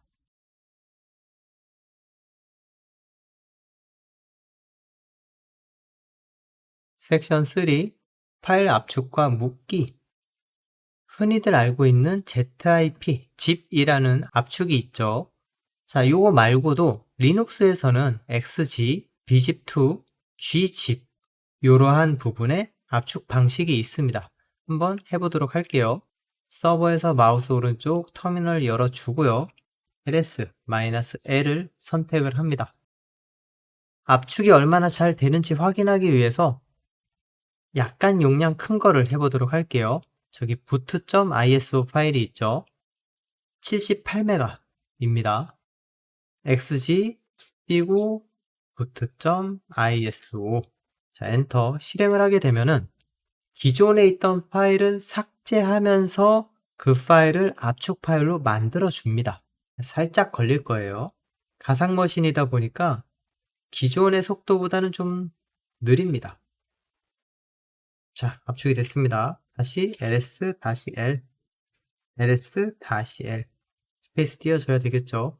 자, 그러면 기존 파일은 온데간데 없이 사라졌고 78메가에서 66메가로 나타났죠. 퍼센테이지로 얼마나 됐는지 확인을 하기 위해서는 xg-l 리스트를 의미하고요. 파일명 boot.tab 엔터를 쓰게 되면은 압축한 용량 63메가, 압축 이전 용량 75메가, 압축률 100%에서 100%를 1로 잡았을 때 84.9%까지 줄어들었다. 이러한 부분으로 해석할 수가 있습니다. 자, 압축을 다시 풀어볼까요? xg-d 그리고 파일 이름 bot-tab 엔터를 쓰게 되면 네, 압축은 금방 풀립니다. ls-l 압축을 하는 것과 압축을 푸는 것 모두 다 기존 파일을 삭제하는 부분이 되겠습니다. 이번에는 기존 파일을 삭제하지 않고 유지하는 부분으로 xg-k 킵을 얘기하죠. boot.iso 자, 압축이 됐습니다. ls-l을 하게 되면은 기존 파일과 압축된 파일 두 개 다 존재하는 것을 확인할 수가 있고요. 자, 원본 파일을 다시 한번 삭제를 하고요. remove rm boot.tab ls-l 압축 파일만 다시 남았어요. 아까 우리가 압축을 풀 때 압축 파일이 삭제가 됐죠. 압축 푸는 거 역시 마찬가지 -k 옵션이 적용이 가능합니다. xg 압축을 푸는 -d 그리고 -k 옵션을 같이 적용을 시켜서 boot.tab 자, 엔터를 쓰게 되면 압축 푸는 건 금방 돼요. ls-l. 자, 보시는 것처럼 압축 파일과 압축을 해제한 파일까지 둘 다 남겨지는 모습을 볼 수가 있습니다. 자, 이번에는 bzip2. bzip2부터는 이제 다 똑같습니다. bzip2 띄고 압축하고자 하는 파일명 boot.iso. 당연히 기존 파일이 삭제가 되고 압축 파일만 남는 것이기 때문에 앞에다가 -k keep 옵션을 넣게 되면 삭제가 되지 않고 압축만 진행이 되겠죠. ls-l. 자, 그러면 bz2라는 부분이 만들어졌습니다. 압축을 푸는 방법. 자, 여기에 보면 는는이 나와 있는데 왼쪽과 오른쪽의 기능이 동일하다는 뜻이에요. bzip2 -d 파일명 .bz2 작성을 하게 되면은 파일을 압축을 푼다라는 얘기가 되고, 굳이 -d를 쓰지 않아도 압축이 풀린다라는 것을 의미합니다. 자, gzip 해보도록 하겠습니다. gzip 역시나 똑같은 -k 옵션에 boot.iso. 압축 속도가 굉장히 빨라졌어요. ls-l. 그러면 gg 파일이 만들어졌고요. 나름 속도도 빠르고 용량이 가장 작네요. 엄청나게 차이가 나는 건 아니지만 나름 조금 작습니다. 자, 그리고 우리가 흔히 알고 있는 zip 윈도우와 같이 쓰는 것이어서 그럴까요? 조금 사용 방법이 다릅니다. zip 띄고 최종 생성되는 파일 이름을 정하고 싶어요. 똑같이 할까요? boot.iso.zip 해놓고 무엇을 압축할 거냐? boot.iso를. 자, 압축하는 명령이 있고 압축을 푸는 명령이 따로 있습니다. 엔터. 자, 그러면은 나름 얼마나 압축이 됐는지 압축률까지 나오고 있어요. ls-l. 자, 그러면 이렇게 네 가지의 방법을 통해서 각각을 압축을 해 봤고요. 언집만 조금 다르니까 이것만 한번 해보도록 하죠. remove rm boot.iso 삭제를 해주고요. -l. 자, 삭제가 됐죠? 언집 띄고 boot.iso.zip. 자, 그러면은 순식간에 압축이 풀렸습니다. ls-l. 자, 그럼 압축 푸는 것까지 우리가 한번 해 봤습니다. 파일 묶기 tar 명령어를 사용을 하는데 각각은 옵션이 있습니다. c create 새로운 파일을 묶으려고 할 때 사용되는 옵션이고요. x extract 묶여있는 파일을 풀 때 사용을 합니다. t table of content라고 해서 안에 있는 목록을 보여주는 옵션이고요. large C change 디렉토리로 어디에 묶인 파일을 풀 건지를 지정해 주거나 또는 기본으로 현재 위치해 있는 곳에다가 풀기도 합니다. F 파일 묶음 이름을 지정을 해줘야 되겠죠. 이것은 기본입니다. 필수 옵션으로 파일 이름을 여러 개를 하나로 묶는 형태에서 기존의 압축 같은 경우에는 하나의 파일을 뒤에다가 확장자를 추가했다라면 묶는 거는 대표되는 이름을 지정하기가 좀 어렵기 때문에 사용자가 직접적으로 지정을 해줘야 됩니다. V verbose 현재 처리 중인 과정들을 화면에 보여주는 역할을 합니다. large G, Z, J 이러한 부분은 어떠한 식으로 압축을 하면서 파일을 하나 묶을 건지 그러한 부분이 들어가겠죠. 자, 실습을 통해서 한번 해보도록 합니다. 왼쪽에 있는 메뉴들 전부 다 해볼 거예요. TAR, CVF 파일을 묶을 거고요. 화면에 보여줄 거고 F 파일 이름을 지정을 할 겁니다. my.tar 어느 위치에 있는 것들을 /etc/fonts 하고 엔터. 그러면 굉장히 빠르게 지나갔죠. 쭉 안에 있는 파일들이 많네요. 자, 하나의 묶음으로 형성이 됐을 겁니다. ls-l my.tar 파일이 생성된 것을 볼 수가 있죠. 자, 단순히 파일을 하나로 묶을 게 아니고 압축까지도 한다라고 한다면 화면을 위로 올리게 돼서 끝에 옵션에다가 large J 그리고 파일 이름은 .xc 추가해주고 엔터. 자, ls-l. 자, 그러면은 압축이 굉장히 많이 됐어요. 그쵸? 거의 뭐 10분의 1보다도 더 작게 꽤나 많이 압축 진행된 거죠. 자, 그럼 빠르게 밑에 거를 전부 다 두 가지 더 라지 J가 아니고 Z 그 다음에 GG 하고 바로 또 업을 눌러서 J BG2 BG2 엔터.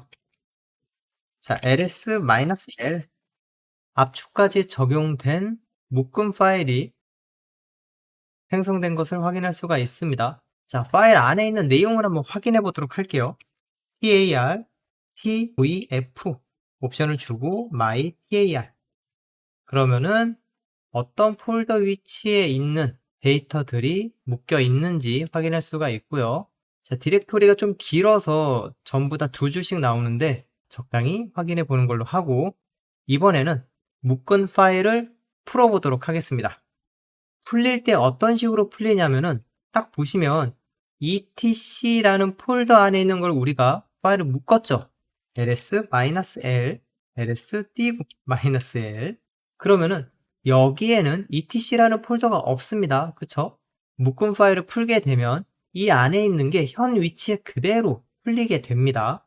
par xvf my.tar 확인을 누르면은 쫙 나오는데 이 폴더 위치에 풀려 있다라고 확인할 수가 있어요. ls 띄고 -l 그러면은 etc라는 폴더가 생성이 됐죠.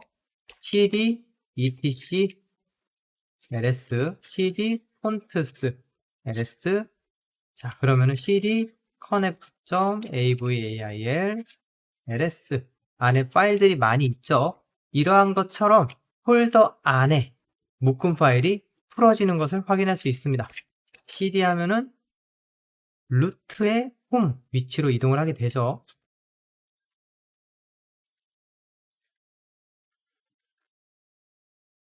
자, 나머지 압축되어 있는 것도 풀 수 있지만 왼쪽에 있는 명령어대로 하면 된다라는 것까지만 알고 다음으로 진행하도록 하겠습니다. 파일 위치 검색. 윈도우 같은 경우에는 탐색기를 열어서 검색을 하면 쓸 수가 있죠. 마찬가지로 그러한 검색 기능을 리눅스에서도 당연히 지원해 줍니다. find라는 명령어이고요. 옵션을 보면은 name, 파일명, 유저, 소유자, newer, 특정 시간을 기준으로 permission, 권한을 기준으로 검색을 하게 되고요. 사이즈, 말 그대로 크기를 기준으로 검색을 하게 됩니다. 주요 액션으로는 프린트와 exec 두 가지가 있고요. 기본값으로 검색 결과를 출력하거나 외부 명령어를 추가로 실행할 수 있는 부분이 존재합니다. 자, 한번 실습을 통해서 진행해 보도록 하겠습니다. find etc -name 자, 여기에서 별은 전체를 얘기하죠. 별점 conf 다시 큰 따옴표 모든 이름의 .conf 이름인 모든 파일들을 /etc 안에 있는 것들을 찾아 달라는 얘기가 되죠. 엔터를 치게 되면 etc 폴더 밑에 있는 모든 파일들의 .conf라는 파일들을 전체 다 검색을 해 줍니다. 자, 이번엔 소유자를 찾아보도록 하죠. find /home의 유저 우분투가 소유하고 있는 파일들 당연히 홈 위치에 많이들 있을 거예요. 자, 이렇게가 존재하고요. 이번에는 권한 퍼미션 물결을 쓰고요. 마이너스 퍼미션 644 여기에서 사용하는 물결은 나의 홈 위치 그러니까 나는 현재 루트이기 때문에 루트의 홈 위치 하위 폴더에 있는 644 소유자는 읽기와 쓰기의 권한을 가지고 있고 그룹과 기타 사용자는 단순히 읽기 권한을 갖고 있는 숫자 4를 의미합니다. 권한을 644로 되어 있는 모든 파일들을 검색해 줍니다. 그러면은 쭉 나올 거고요. 뭐 파일들이 사실 검색할 때마다 엄청 많이 나올 겁니다. find /usr/bin 이번에는 사이즈를 통해서 플러스 10K, 10KB 이상 마이너스 사이즈 마이너스 100K, 100KB 미만 사이에 있는 모든 파일들을 검색해 달라. 자, 그러면은 쫙 나옵니다. find 특정 파일들을 찾아서 특정한 명령어들을 그대로 실행해 달라는 그러한 부분이 있는데 홈 위치에 있는 사이즈에 0kb부터 -exec ls -l -exec는 명령어로 실행해라. ls-l 상세하게 리스트를 보는 방법이 되겠죠. 그리고 물결 괄호 열고 닫고 백슬러시 세미콜론 명령어를 실행할 때는 마지막에 백슬러시 세미콜론을 붙여줍니다. 자, 그러면은 여기에 썼던 물결 가로, 중가로, 이 중가로가 find에서 찾은 내용들이 이 안에 들어간다라고 보시면 돼요. 엔터를 쓰게 되면 해당하는 파일들의 상세 정보인 ls-l을 적용해서 검색이 된 부분이 있죠. 이번에는 원하는 데이터를 찾아서 삭제하는 것. find 슬러시 홈에 마이너스 name 별점 swp 수학 파일 임시 파일이 되어 마이너스 exec rm remove 삭제가 되죠. 검색된 파일들을 모두 다 삭제를 하겠다. 슬러시 세미콜론. 자, 그러면 삭제가 이루어졌습니다. 이렇게 검색과 삭제, 검색과 동시에 실행까지 할 수 있는 부분들도 한번 적용을 해 봤고요. 이번에는 검색이기는 한데 특정 실행 파일을 검색할 때 사용하는 부분입니다. which 띄고 실행 파일 명 그러면은 그 파일명이 있는 위치 값을 알려주게 되고요. where is 파일명 역시나 마찬가지로 실행 파일과 소스 그리고 매뉴얼까지 같이 검색해 줍니다. locate 위의 위치와 where is 같은 경우에는 실시간으로 안에 있는 폴더를 검색하는 반면 locate 같은 경우에는 안에 있는 목록들 데이터베이스화 시켜서 그 안에서 목록에서 검색하는 거기 때문에 실질적으로 하드디스크 안에 있는 어떠한 데이터들을 검색하는 게 아니고 우리가 마치 책에서 맨 앞에 목차라던가 맨 뒤에 색인처럼 그 내용에서만 검색을 하는 부분입니다. 그렇기 때문에 데이터가 변경이 됐다면 업데이트 DB를 통해서 다시 한번 갱신을 시키고 나서 검색을 하면 결과가 달라질 수도 있습니다. 실습을 한번 해보도록 할게요. which gzip 실행하면은 gzip은 빈의 gzip이라는 폴더 안에 존재하고요. where is gzip 이렇게 되면은 어느 위치에 있고 그 소스는 어디에 있으며 그에 대한 인포 파일, 매뉴얼 파일은 어디 있는지까지도 동시에 나오게 됩니다. locate gzip 그러면은 데이터베이스에 저장되어 있는 gzip이라는 모든 위치 값을 전부 다 꺼내오게 되죠. gzip이라고 포함이 되어 있는 앞으로 포함이 될 수도 있고 뒤로 포함이 되어 있을 수도 있고 자 보게 되면은 gzip이 왼쪽에 있고요. 밑에 있는 건 gzip이 가운데 있습니다. 확장자명이 gzip이라는 거는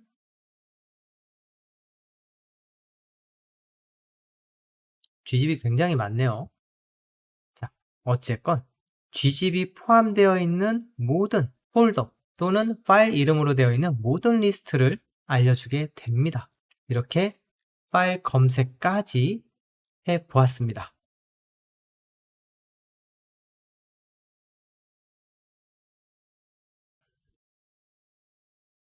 섹션 4 시스템 설정. 자, 이 시스템 설정은 여러 가지가 있는데 우리가 네트워크 매니저 설정도 했었고 방화벽도 처음에 설치하면서 실행도 시켰습니다. 그러한 부분처럼 전체적으로 시스템 설정을 할 수 있는 부분에 명령어가 있습니다. 자, 실습을 바로 해보도록 합니다. 그놈 마이너스 컨트롤 마이너스 센터 엔터. 자, 그러면은 그놈 설정이 나옵니다. 자, 뭐 여러 가지에 있는 설정들을 전부 다 조작할 수가 있겠죠. 자, 네트워크 매니저는 우리가 했었고요. 방화벽 역시 진행을 했습니다. 요거 한번 그래도 확인해 보도록 할까요? UFW를 실행했지 GUFW는 실행을 안 했어요. GUI 기반, 그래픽 기반의 방화벽 설정을 실행을 해 보도록 하겠습니다. 그런데 동작이 안 될 거예요. GUFW 안에 설치가 되어 있지 않기 때문에 설치가 필요합니다. apt, inst, all, gufw 실행을 하면 쫙 자동으로 설치가 진행이 되죠. 자, 이 상태에서 gufw 다시 한번 실행을 하면 바로 잘 동작이 되는 것을 확인할 수가 있습니다. 자, 방화벽을 종료해 주고요. 이번에는 서비스 설정. 리눅스에는 굉장히 많은 서비스들이 동작을 하고 있는데 이 각각의 서비스들을 관리하는 부분입니다. 근데 GUFW처럼 이것도 사실은 아직 설치가 안 되어 있어요. 그냥 실행을 해보도록 할게요. KCM shell 5 KCM underbar systmd. 자, 그럼 설치를 해보도록 하겠습니다. 아까와 같이 apt install 이 부분을 실행하는데 약간의 추가적인 옵션 값을 넣어줘야 합니다. apt install kde-config-systemd를 쓴 다음에 kde-cli-tols. 자, 엔터를 치고요. 자, 계속 할 겁니까? Yes.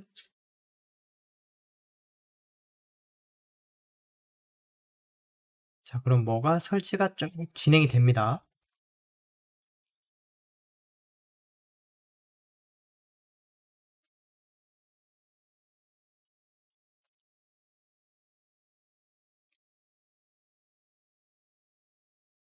자, 설치가 완료가 됐습니다. 다시 한번 실행을 해보면 위로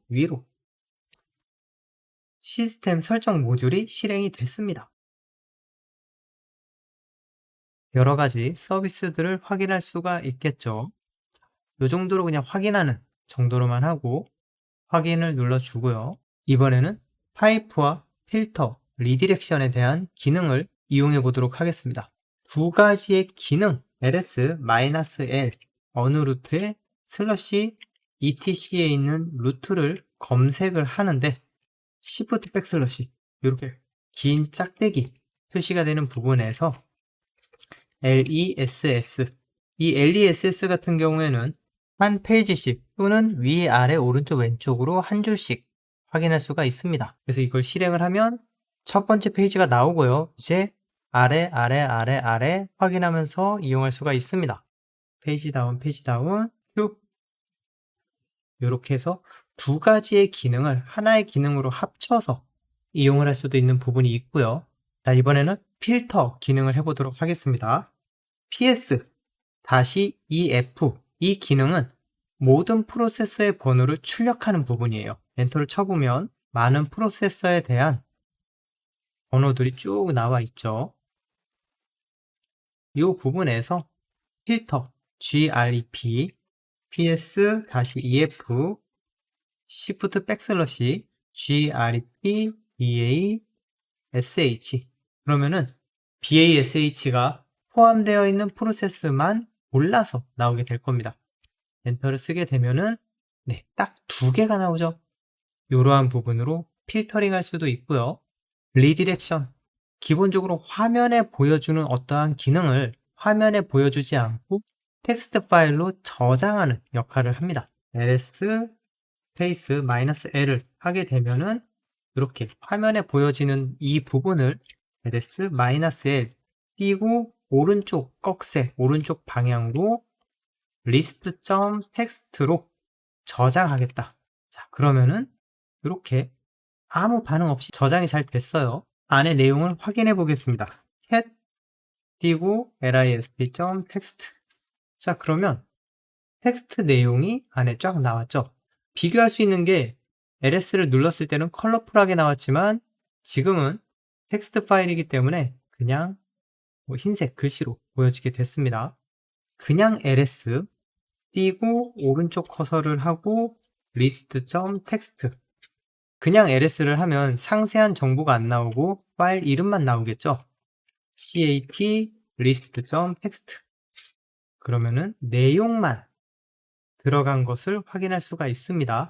이 상태에서 ls-l 상세 버전을 꺽쇠 2번, 한 번일 경우에는 파일을 계속 덮어 씌워가지고 기존 데이터가 삭제가 되고 새로운 데이터로 엎어 씌워지게 됩니다.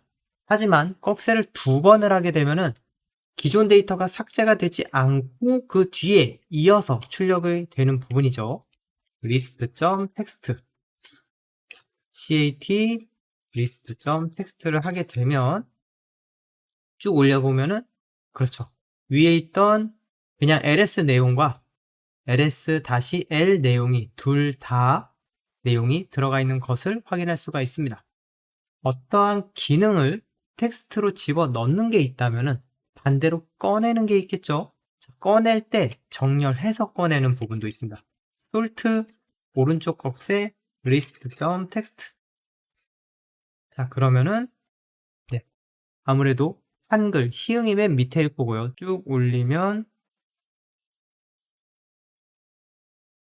여기까지 대시가 가장 위에 있고 ABC 순서대로 줄줄이 정렬되어 있는 것을 확인할 수가 있죠. 마찬가지 이 방향에 대한 리디렉션은 여러 번으로 사용이 가능합니다. sort 왼쪽 꺽쇠 list.text 이 파일을 정렬을 하고 나서 정렬된 내용을 오른쪽에 있는 out.txt 파일에다가 저장해 달라는 뜻이 됩니다. 자, ls-l을 누르게 되면 out.txt가 존재하죠. cat out.txt. 그러면은 정렬된 내용이 out.txt에 저장이 된 것을 확인할 수가 있습니다. 리눅스 기본 명령어와 네트워크 명령어를 전반적으로 다루어 봤습니다. 전체적으로 요약을 한번 하자면 리눅스의 기본 명령어 ls로 안에 있는 내용을 확인을 했죠. cd로 디렉토리 간에 이동이 가능했습니다. pwd 현재 디렉토리의 경로를 표시했었고요. 터치 말 그대로 잠깐 톡 건드려서 최종 수정 시간을 변경을 하거나 아니면은 용량이 0인 아무것도 없는 새로운 파일을 생성하기도 했습니다. mkdir make 디렉토리 새로운 폴더를 만들어 주고 remove 디렉토리 삭제해 주면서 cp copy remove 삭제 move 이동 cat 안에 있는 내용을 계속 확인을 하고 헤드 테일 머리 부분이나 꼬리 부분의 일부분만 확인하거나 more나 less 같은 경우로 전체를 확인할 건데 방향키 또는 페이지업, 페이지 다운으로 세세하게 확인을 할 수 있는 부분이 있었죠. 파일을 통해서 파일 종류도 표시할 수가 있었고요. 클리어를 통해서 터미널을 깨끗하게 지울 수도 있었습니다.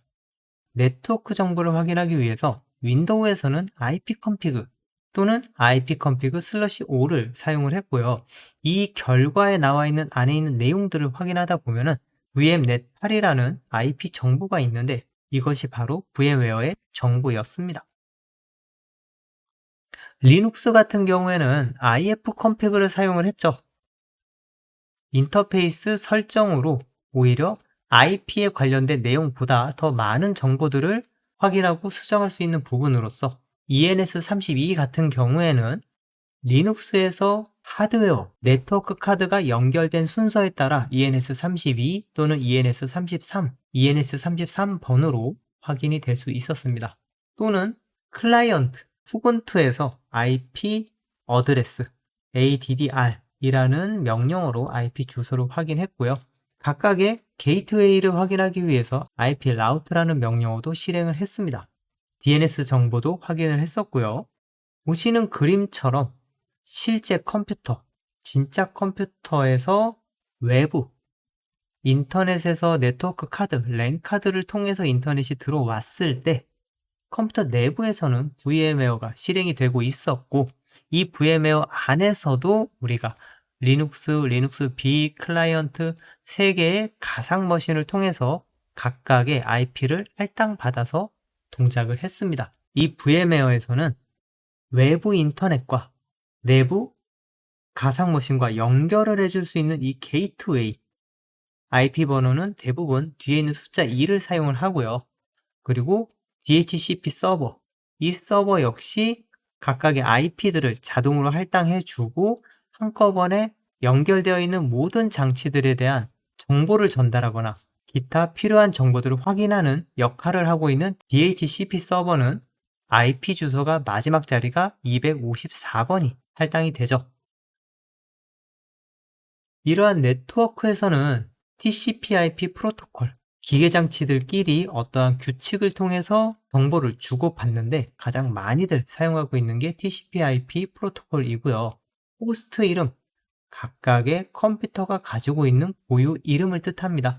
도메인 이름, 각각의 기계장치들은 IP 주소라는 컴퓨터의 고유 번호를 할당받고 있는데, 이 IP 주소와 도메인 네임, 어떠한 이름과 매칭을 시켜줘가지고 연결을 시켜줄 수 있는 부분이 있죠. 그것이 바로 DNS 서버. 자, 네트워크 주소는 공통 주소를 얘기를 하는 부분이고요. 브로드캐스트 주소, 네트워크 내 모든 컴퓨터가 수신하는 주소를 얘기합니다. 게이트웨이, 아까 얘기했죠. 어떠한 그룹과 어떠한 그룹을 서로 통과할 수 있는 하나의 관문 같은 관리되는 그러한 기계 장치를 의미합니다. 넷마스크는 그래서 네트워크의 규모를 뜻하는 부분으로 일반적으로 위에 있는 그림처럼 앞부분의 3개는 다 똑같은데 뒷부분 하나의 자리만 값이 다를 때, 이때 넷마스크는 255, 255, 255.0, 공통되는 부분이 다 255로 측정이 되기 때문에 하나의 분류에서는 253개까지의 기계장치를 연결할 수가 있습니다. 이렇게 되는 부분이 C클래스의 네트워크 규모라고 얘기를 합니다. 리눅스에서 네트워크 관련 명령어는 네트워크 매니저 커넥션 에디터라는 부분으로 네트워크 작업 설정을 할 수 있는 게 있었고요. 네트워크 설정을 변경하기 위해서는 시스템 컨트롤, 스타트나 스탑이나 리스탑이나 아니면 스테이터스, 각각의 시작, 정지, 재시작, 상태를 알 수 있는 네트워크 정보를 수정할 수가 있습니다. IP 컨피그를 통해서 장치에 대한 IP를 확인할 수 있고, NS 룩업, 네임 서버가 정상적으로 작동을 하는지 우리가 일일이 확인할 수가 있었죠. 수동으로 입력하면서 하나하나 확인할 수가 있습니다. 핑 같은 경우에는 연결되어 있는 기계장치, 컴퓨터가 잘 동작을 하고 있는지, 네트워크에서 잘 동작을 하고 있는지 확인하는 부분으로 핑 스페이스 IP 주소 또는 도메인 네임 서버, 도메인 이름을 작성하는 URL이 있었죠. 파일 압축 명령어, 리눅스에서는 XG, bzip2, gzip, zip 이렇게 4가지를 사용을 하고요. 위에 3가지는 리눅스 전용으로 사용하면서 맨 밑에 있는 zip 같은 경우에는 윈도우와 같이 사용할 수가 있는 부분이 되겠죠. TAR 같은 경우에는 여러 개의 파일을 하나로 묶어버리는 역할을 합니다. 이때 단순히 묶는 것이 아니고 압축 명령어와 함께 같이 사용할 수가 있는 게 바로 요 밑에 있는 옵션들 J, G, J가 되겠죠. 파일 위치 검색, find라는 부분으로 어떠한 경로로 여러 가지 옵션과 조건을 통해서 검색이 가능한데, 이때 내가 찾은 어떠한 파일들을 exec를 통해서 외부 명령어와 함께 실행을 할 수가 있습니다. 검색한 어떠한 특정한 파일들을 어떠한 실행 명령어를 계속 일일이 자동으로 적용시켜주는 부분이 되겠죠. 특정 실행 파일을 검색하기 위해서는 위치 실행 파일을 사용할 수가 있는데, 이때는 단순한 위치 정보만 보여주고 whereis를 이용을 하게 되면 실행 파일에 대한 위치와 그에 대한 소스 그리고 매뉴얼 페이지까지 같이 검색할 수가 있습니다. 이 2가지는 컴퓨터 안에서 일일이 폴더를 하나하나 실시간으로 확인하면서 정보를 제공해주는 반면 기존의 데이터베이스화 리눅스가 동작하면서 각각의 폴더에 있는 모든 폴더 이름과 파일 이름을 데이터베이스화 시켜 있는 그러한 파일 안에서 검색할 수 있는 로케이트라는 게 있습니다. 이 로케이트는 하나의 파일, 하나의 텍스트 파일에서 단순히 검색하는 거니까 속도가 훨씬 빠릅니다. 단, 이 데이터가 최신화라고는 보장할 수가 없겠죠. 그렇기 때문에 업데이트 DB를 하게 되면 사실은 위에 것과 아래 것과 똑같은 결과가 발생이 됩니다. 시스템 설정 명령어, 환경 및 하드웨어 설정을 위한 그놈 컨트롤 센터가 있었고요. 네트워크 설정은 위에서도 했었습니다. 방화벽은 UFW로 설치에서도 사용을 했었고요.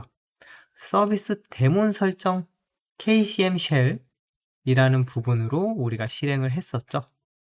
파이프, 필터, 리디렉션 두 가지의 프로그램을 연결해주는 긴 짝대기, 요거는 Shift 백슬러시를 누르면은 작성을 할 수 있었던 거고요. 왼쪽에 있는 실행 명령어와 오른쪽에 있는 실행 명령어를 연결해서 사용한다. 필터 같은 경우에는 말 그대로 필터링, 우리가 어떠한 것을 제외하고 한다든지 어떠한 것을 포함한다든지에 대한 부분으로 이용을 할 수 있고, 리디렉션, 화면에 결과를 보여주지 않고 그것을 출력, 텍스트 파일로 넣어주는 역할을 할 수도 있고요. 그 텍스트 파일을 또 한 차례 가공을 통해서 다시 한번 텍스트로도 저장할 수가 있었습니다. 자, 리눅스에 대한 기본 명령어와 네트워크 관련해서 명령어가 굉장히 많죠. 자주 사용하다 보면 손에 익을 수 있습니다. 자, 고생 많으셨습니다. 감사합니다.